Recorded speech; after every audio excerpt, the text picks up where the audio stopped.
Welcome to my kitchen. Today we are making a bechamel-free and modern version of Sultan's Delight, a dish whose story I will share with you a bit later in the video. First, let's start with the ingredient list. 1 slice of ribeye steak, 3 eggplants, 1 tablespoon of mayonnaise, 50 grams halloumi, 1 clove of garlic, 25 grams walnuts, 2 to 3 tablespoons of olive oil, 2 tablespoons of tahini, 1 red onion, and 3 to 4 tablespoons of yogurt. This recipe serves about 2 people, and you can adjust the amounts as you wish. Let's get cooking and let the magic happen. Rub one side of the steak generously with half of the olive oil. We'll use the remaining oil for the other side. Once the meat is oiled, let it rest for at least 20 minutes. While the meat is resting, let's roast the eggplants. To prevent them from exploding in the oven, poke some holes in them using a fork or a knife. We'll use the top rack of a preheated oven at 240 degrees Celsius. Roasting for about 30 minutes should be enough, but remember to flip them after the first 15 minutes. Until the eggplants are roasted, let's handle the other ingredients. First we'll prepare the yogurt base, which we'll later mix with the eggplants. Crush 1 clove of garlic and add it to the yogurt. Then, add the tahini and mayonnaise, and mix well.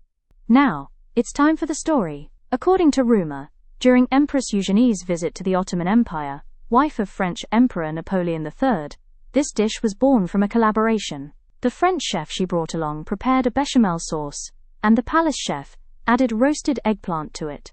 The Sultan loved it so much that it was named Sultan's Delight. In a sense, it's one of the first magnificent examples of fusion between Ottoman and French cuisines. Isn't that an interesting fact? The consistency should resemble cream.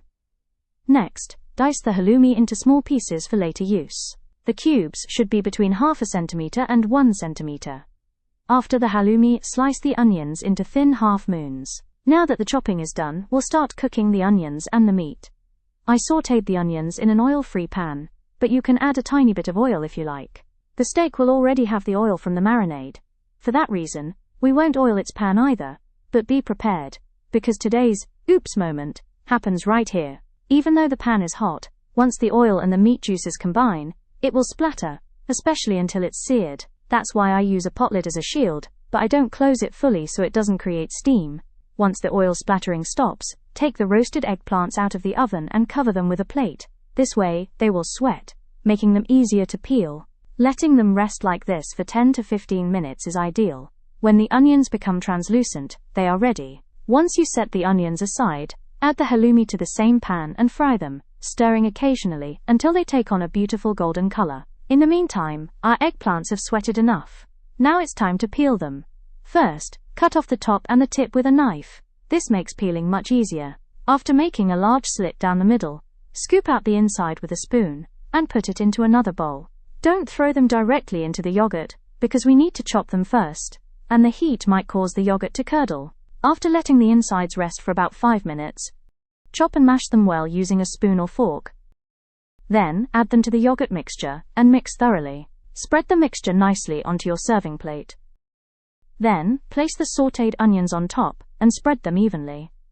Place the cooked steak over the onions. You can slice it before plating if you prefer. Scatter the halloumi around the meat. Finally, top the steak with walnuts broken into small pieces. Enjoy your meal, everyone. Don't forget to subscribe to my channel for new recipes, and if you liked this one, please hit the like button and leave a comment. See you in the next recipe.